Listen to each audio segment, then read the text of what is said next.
محمد خير خلق الله صلوا على رسول الله حبيب المصطفى. Manji sehingga kata berhono otor kata ber ya. Kamu nak tanya masih. Nya. Keban tanggapan Nabi tentang majlis tabligh. Allah. Nah, legaklah langsung mentah. Assalamualaikum warahmatullahi wabarakatuh. Waalaikumsalam. Pandangan ulun tuan sekaligus juga pandangan daripada guru-gurunya. Ya. Para habaib, wabil khusus Habib Umar bin Hafid Al-Yaman. Ketika kunjungan Habib Umar bin Hafid Al-Yaman pada kali pertama ke Aceh tahun 2010. Kebetulan ulun tuan sendiri yang mendampingi beliau bersama almarhum guru kita adalah Abu Ghaffar bin Abu Luhngah, seorang ulama. Jadi salah satu pertanyaan ketika pertemuan dengan Habib Umar bin Hafid Al-Yaman di asrama haji Banda Aceh. Habib, bagaimana jamaah tabligh tersebut? Apakah mereka ahli sunnah wal jamaah atau bukan? Yang bertanya adalah Tengku Mina, Abu Mina Ranyo. Kemudian Habib Umar dengan gamblang menjelaskan, memaparkan bahwa dengan singkat pendiri daripada jamaah tabligh itu saudara atau kawan daripada bapaknya Habib Umar bin Hafid Al-Yaman.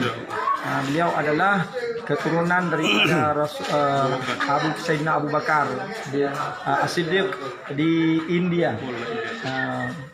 Namanya Maulana Ilyas. Beliau adalah ulama besar pada zaman kita. Jadi tulen kental Ahlus Sunnah wal Jamaah. Kemudian mengapa di Aceh di awal-awal sebahagian ulama kita menolak kehadiran jamaah tabligh? Karena didompeng atau bercampur dengan jamaah daripada Wahabiyah. Itu awal-awal. Termasuk di Thailand. Tapi sekarang di Thailand, di tempat kita, saya juga sudah tabayun ke Thailand, itu sudah steril. Mereka yang Wahabiyah sudah pisah, tidak lagi bersama jamaah tabligh. Oleh karena demikian di awal-awal kehadiran jamaah tabligh, ulama Aceh Tengku-Tengku itu menolak karena tidak masih bercampur. Yang alasan. Jadi kehati-hatian ulama di Aceh itu luar biasa. Karena pengalaman dulu sebenarnya sempat tertipu. Maka pengalaman yang sama tidak terulang lagi. Tapi sekarang semua sudah tabayun, maka jamaah tabligh wal jamaah itu adalah saudara kita, Ahlus Sunnah wal Jamaah. Maka patut untuk bahu-membahu bersama-sama untuk berjuang. Sikit Abi, kami kan banyak majlis tabligh yang datang dari Malaysia yang keluar untuk singgah ke tempat ini. Kami layani dengan bagus. Tapi semua orang kampung dan juga termasuk orang-orang yang alumni pesantren menolak. Kita nggak tahu apa pemahaman mereka, tidak sampai kepada sebagaimana Abi katakan tadi, atau memang karena ada suatu keraguan. Ini bagaimana kita menetralisir hal tersebut? Yang pertama, kita adalah husnudzan bahwa kehati-hatian. Mereka tidak mungkin menolak kebenaran. Tapi yang pertama karena husnudzannya, kehati-hatiannya agar tidak tersalah kedua kalinya, maka kehati-hatiannya ditingkatkan. Yang kedua karena belum tabayun. Belum tabayun ya. Maka perlu kepada santri atau pada pimpinan pondok pesantren untuk tabayun siapakah itu jamaah tabligh. Apakah kalau mereka itu misalnya beriktikaf dalam masjid ya, kemudian mereka kadang ya tengah malam tertidur dalam masjid, apakah itu melanggar dengan sunnah?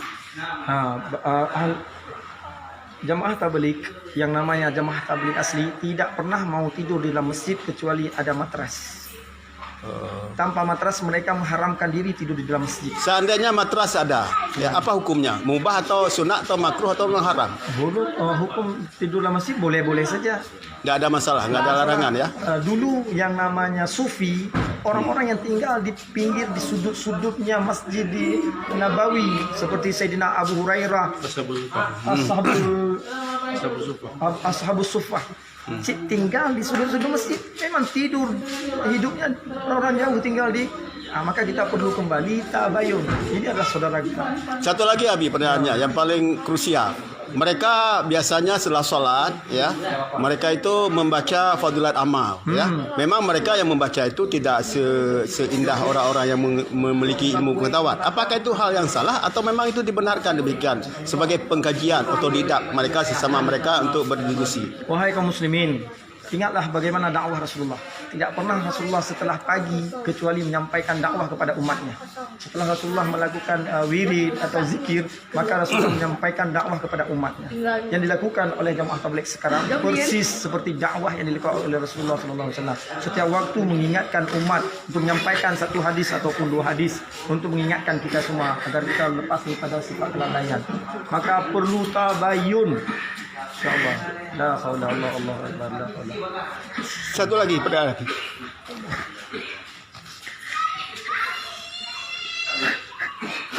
Apakah kalau kami menerima kembali mereka ke sini dengan banyak permintaan, kalau kami tolak itu salah atau? Sangat salah. Karena kaum muslimin ikhwan kal jasad wahid, sama dengan kita menghancurkan, menolak saudara kita sendiri. Maka hati-hati, kita harus kenal siapa lawan, siapa kawan. Hari ini kadang-kadang lawan dianggap kawan, malah saudara kawan kita anggap musuh.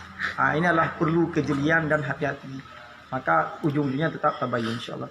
Yang kami sampaikan ini adalah bukan nafsu kami, melainkan adalah yang disampaikan oleh guru-guru kita, wabil khusus adalah Habib Umar bin Hafid Al-Yaman. Berarti terbuka lebar ya, masih kami kalau kami terima mereka. Sangat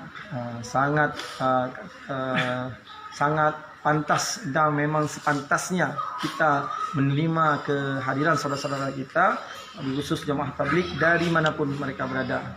Tetapi kita juga tidak memungkiri di dalam barisan mereka ada orang-orang yang baru taubat, menyusup ya, yang masuk. Kita juga harus melihat juga barangkali ada di antara mereka orang-orang yang baru bertaubat, baru belajar. Dan mereka tidak pernah menyombongkan diri harus belajar dengan kami, tidak. Mereka hanya mengajak, mari sholat, mari ke masjid. Di masjid ada orang yang alim yang mengajarkan. Yang pertama orang yang diharapkan untuk mengajar, imam setempat, tokoh setempat, orang-orang alim setempat. Ketika orang tempatan tidak ada, maka mereka baru mengisi. Baru mereka mengisi apabila kekosongan daripada orang-orang setempat. Saya pernah, Habib. Mereka menurut kacamata saya salah melakukan ibadah.